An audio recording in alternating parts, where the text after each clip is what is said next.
जब भी हम इन्वेस्टमेंट करते हैं, मेरे सामने दो गोल्स होते हैं। एक होते हैं फाइनेंशियल गोल और दूसरा होता है टाइम हॉरिजन।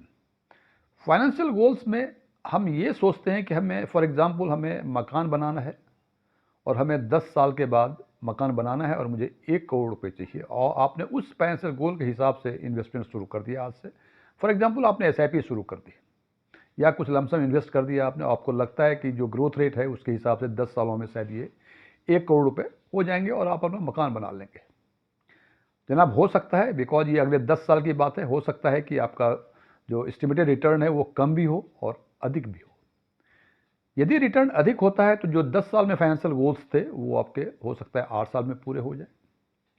तो जनाब, ये मकान बनाना कुछ ऐसा इवेंट्स है कि आप 10 साल के बदले 12 साल में भी बना सकते हैं, 8 साल में बना सकते हैं। डिपेंड करता है कि आपके पास पैसे कब आए।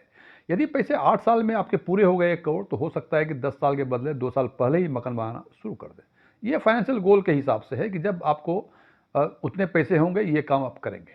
लेकिन एक गोल ऐसा होता है जिसमें कुछ पर्टिकुलर समय पर ही आपको पैसे की जरूरत होती है। उदाहरण के तौर पे आप 60 साल में रिटायर करने का सोचे हैं, आपने सोचा है कि रिटायरमेंट कॉर्पस क्रिएट करना है। तो जनाब, रिटायरमेंट का डेट तो फिक्स है। उस दिन आपका हो सकता है 1 करोड़ या 10 करोड़ 5 करोड़ जो भी कॉर्पस सोचा हुआ है आपने, हो सकता है उससे कम भी हो, उससे अधिक भी हो। उसको आप चेंज नहीं कर सकते। उस टाइम जो भी परिस्थितियां होंगी वो पैसे आपको विड्रॉ करने पड़ेंगे। दूसरा एग्जाम्पल बच्चों का एजुकेशन का। यदि आपने सोचा है कि आज से 20 साल के बाद बच्चों के एजुकेशन के लिए पैसे चाहिए मुझे और उसके हिसाब से इन्वेस्टमेंट शुरू किया आपने, तो हो सकता है कि 18 साल में ही जितना कॉर्पस सोचा था बच्चों के एजुकेशन के लिए वो पूरे हो जाए। अब चूंकि उस पैसे की जरूरत आपको 2 साल के बाद है, तो सामान्य रूप में आप उसी में इन्वेस्टेड रहते हैं जिस एसेट्स में आपका इन्वेस्टमेंट था। और ऐसा हो सकता है कि जब पैसे की नीड हो उस समय स्टॉक मार्केट क्रैश कर जाए, जिसके चलते यदि आपका इन्वेस्टमेंट शेयर में हो या इक्विटी म्यूचुअल फंड में हो, तो इक्विटी म्यूचुअल फंड की NAV अचानक कम हो जाएगी। और हो सकता है कि ऐसा आपको महसूस हो कि आज से 2 साल पहले जो कॉर्पस थी हमारा, वही कॉर्पस आज के दिन में भी हो गया और 2 साल पैसे रखने बेकार हो गए। और ऐसा भी नहीं है कि जब मार्केट क्रैश करता है तो 2 दिन के बाद वो रिकवर कर जाता है। आपको लगता है कि 4 5 6 महीने 8 महीने लगेंगे रिकवर करने में। तो उस परिस्थिति में आपको ये सोचना होता है कि पैसे की जरूरत आज है हमें, लेकिन आज उस म्यूचुअल फंड के यूनिट्स की NAV काफ़ी कम हो गई, जिसके चलते हमारा कॉर्पस भी काफ़ी कम हो जाएगा। तो क्या मैं पैसे निकालूं? और यदि पैसे निकालूं तो इतने साल की मेहनत, ये 2 साल का इंटरेस्ट जो है वो हमारा 0% मिला, कोई फ़ायदा नहीं है। जनाब, इसका भी एक उपाय है।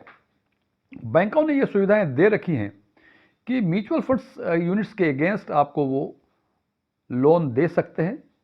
और आपको जब लगे कि मार्केट रिकवर कर गया या पैसे कहीं और इनफ्लो हो गए, तो आप उस लोन को एडजस्ट कर सकते हैं। और आज हम चर्चा करेंगे इन्हीं बातों की कि कौन कौन से बैंक किस प्रतिशत की ब्याज की दर पे लोन देते हैं म्यूचुअल फंड यूनिट्स के अगेंस्ट में, और उसका रिपेमेंट शेड्यूल नॉर्मल कोर्स में कितना होता है।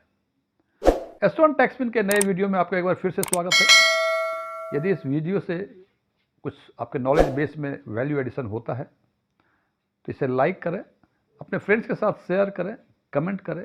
और यदि आप इस चैनल पर पहली बार विजिट कर रहे हैं तो आप इस चैनल को सब्सक्राइब करने के साथ साथ कमेंट बॉक्स में न्यू सब्सक्राइबर लिखें, ताकि हमें ये पता लग सके कि आप हमारे न्यू सब्सक्राइबर हैं। और कमेंट में यदि आपको कुछ बेहतर चीज़ लगे तो उसके बारे में भी कमेंट करें, ताकि हमें ये भी समझ में आ जाए कि जो हम कम्युनिकेट करना चाह रहे थे वो मैं प्रॉपरली कम्युनिकेट कर सका या कम्युनिकेट नहीं कर सका। मेरा नाम DM झा है। म्यूचुअल फंड यूनिट्स के अगेंस्ट लोन मिलना एक फाइनेंशियल सॉल्यूशन है, और ये सॉल्यूशन आपको बैंकिंग कंपनी और नॉन बैंकिंग कंपनी दोनों ही प्रोवाइड करती है। और ये दोनों टाइप के इंस्टीट्यूशंस एक ओवरड्राफ्ट फैसिलिटी भी देते हैं और टर्म लोन की फैसिलिटी भी देते हैं। ओवरड्राफ्ट फैसिलिटी मीन्स आपको बैंकिंग कंपनी या नॉन बैंकिंग कंपनी एक लिमिट फिक्स कर देगी और आपको ये अधिकार देगी कि उतने लिमिट तक, उस सीमा तक पैसे को आप उस पीरियड में निकाल सकते, कितनी बार निकाल सकते हैं, कितनी बार जमा कर सकते हैं। लेकिन किसी भी स्थिति में जो बैलेंस आउटस्टैंडिंग होगी वो उस सीमा से बाहर नहीं होनी चाहिए। और जितने पैसे जितने दिन आपने बैंक के अपने पास रखे, उसके हिसाब से डेली बेसिस पे वो इंटरेस्ट कैलकुलेट करते हैं। उदाहरण के तौर पे आज 20 दिसंबर है, आज आपको 5 लाख रुपए की लिमिट तय कर दी गई कि 5 लाख रुपए तक आप किसी भी दिन पैसे विड्रॉ कर सकते हैं। अब उदाहरण के तौर पर आपने 25 दिसंबर 2024 को 1 लाख रुपए विड्रॉ किए और आपने 31 दिसंबर 2024 को पैसे आपके सरप्लस हो गए थे, आपने जमा कर दिए।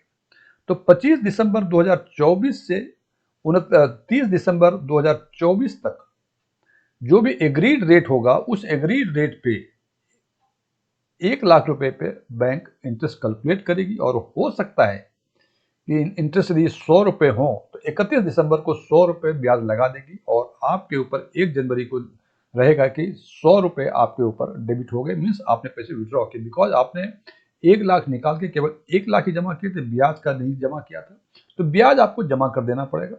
या यूं कह सकते हैं ब्याज जमा नहीं किया तो कहा जाएगा क्योंकि 100 रुपए ऑलरेडी इंटरेस्ट के बन गए हैं, तो अब जो है 99,900 रुपए ही आपकी लिमिट बची।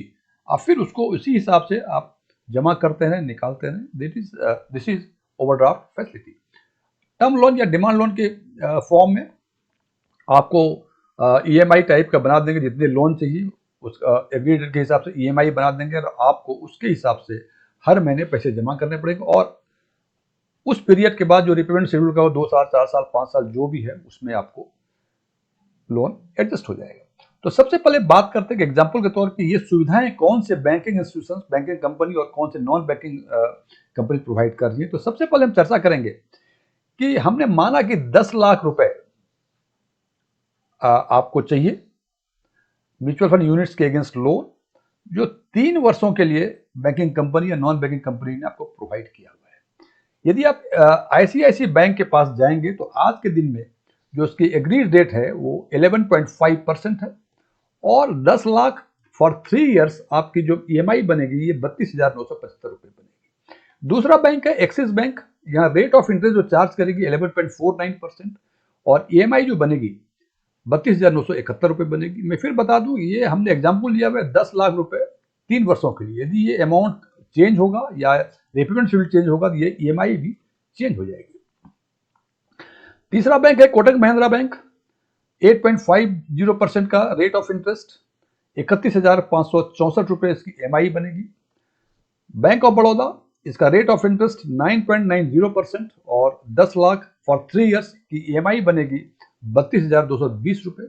स्टेट बैंक ऑफ इंडिया 10.05% का रेट ऑफ इंटरेस्ट और 10 लाख फॉर 3 इयर्स इसकी EMI बनेगी 32,291 रुपए। और HDFC का रेट ऑफ इंटरेस्ट 10.08% और 10 लाख की फॉर 3 इयर्स EMI बनेगी 33,305 रुपए। तो ये जो 6 बैंक्स हैं, ये 6 बैंकिंग कंपनी हैं। अब बात करते हैं नॉन बैंकिंग कंपनी की। तो NBFC में 3 NBFCs हैं, Tata capital, SMFG India credit और IIFL फाइनेंस। इन तीनों में जो रेट ऑफ इंटरेस्ट है ये 8 से 10% के बीच है और चूंकि इसका रेट 8 से 10% के बीच है और इससे यदि 10 लाख का लोन फॉर 3 इयर्स लेते हैं तो आपकी जो EMI बनेगी 31,336 रुपए से लेकर 31,800 रुपए तक बनेगी। ये तो फ्रेंड्स ये बातें हुई कि 10 लाख की लिमिट आपको सैंक्शन की 3 वर्षों के लिए। तो डिफरेंट बैंकिंग कंपनीज और नॉन बैंकिंग कंपनीज आपको इस हिसाब से EMI लेगी और यदि टाइम से EMI जमा कर देंगे तो 3 वर्षों के बाद ये अकाउंट बन जाएगा। ये हमने बातें की टर्म लोन या डिमांड लोन के फॉर्म में। लेकिन बैंक या बैंकिंग कंपनी या नॉन बैंकिंग कंपनी जब भी फाइनेंस करते हैं तो वो 100% फाइनेंस नहीं करते हैं। उसमें 2-3 सवाल आते हैं कि 10 लाख, मान लीजिए आपकी जो यूनिट्स हैं म्यूचुअल फंड्स की, उसकी NAV की वैल्यू क्या है, ये उसके हिसाब से तय करेंगे कि वो 10 लाख देंगे, 5 लाख देंगे, क्या देंगे। इसके लिए मार्जिन मनी फिक्स की है और म्यूचुअल फंड के अगेंस्ट जब बैंक या बैंकिंग कंपनी या नॉन बैंकिंग कंपनी लोन देती है तो इन्होंने मार्जिन मनी 50% फिक्स किया हुआ है। मार्जिन मनी का मतलब जितना आपकी NAV की वैल्यू है म्यूचुअल फंड यूनिट्स की, उसकी 50% ही लोन आपको दे पाएंगे। इसके सिंपल शब्दों में, यदि आपकी म्यूचुअल फंड यूनिट्स की NAV 15 लाख है, चूंकि 50% का इसमें मार्जिन मनी है, इसका मतलब 7.5 लाख, 7.5 लाख रुपए ही बैंक आपको, बैंकिंग कंपनी या नॉन बैंकिंग कंपनी आपको लोन दे पाएगी। और मैक्सिमम लिमिट जो है loan against mutual fund units वो 20 लाख की होगी। इसका मतलब ये कर दूं, यदि मान लीजिए 50 लाख रुपए की NAV है आपके म्यूचुअल फंड यूनिट्स की, और मार्जिन चूंकि 50% है तो रिमेनिंग 50% बनते हैं 25 लाख, लेकिन चूंकि इसकी सीमा 20 लाख ही है तो ये 25 लाख के बदले 20 लाख ही लोन देगी। फ्रेंड्स, मैं समझता हूं यदि ऐसी परिस्थितियां कभी हों आपके पास कि आपको पैसे की आज जरूरत है और मार्केट आज क्रैश कर गया और अभी नियर फ्यूचर में 2-4-5 दिन में ये रिकवर करने की उम्मीद नहीं दिख रही है, तो आप ये सुविधा उठा सकते हैं इन बैंकों से या नॉन बैंकिंग कंपनी से, जहां भी आपको कंफर्टेबल फील हो। लेकिन ये सुविधा लेने के पहले 2-3 चीजें ध्यान देना जरूरी है। जैसा कि आपने देखा कि इसमें जो rate of applicable rate of interest है ये 8% से लेके 11.5% तक है। तो यदि ये सुविधा आप लेना चाहते हैं और जिस म्यूचुअल फंड में आपका इन्वेस्टमेंट है, तो ये ध्यान रखें यदि आपको लगता है कि उस म्यूचुअल फंड का रिटर्न जो है अगले 6 महीने 8 महीने में 11.5%, यदि आप ICICI से ले रहे हैं तो 11.5% से अधिक है, तब ही ये सुविधा लें। अदरवाइज यदि 11.5% से कम होने की उम्मीद है तो बेहतर है ये सुविधा ना लें और आप म्यूचुअल फंड से फंड्स को विड्रॉ कर लें, यानी उसको रिडीम कर लें।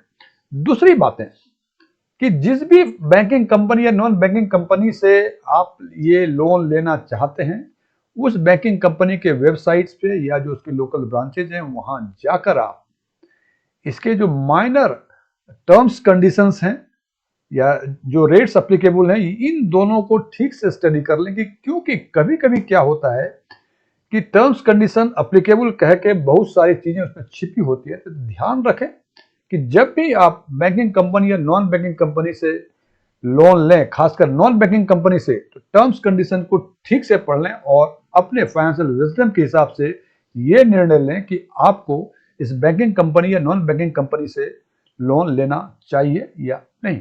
Thank you.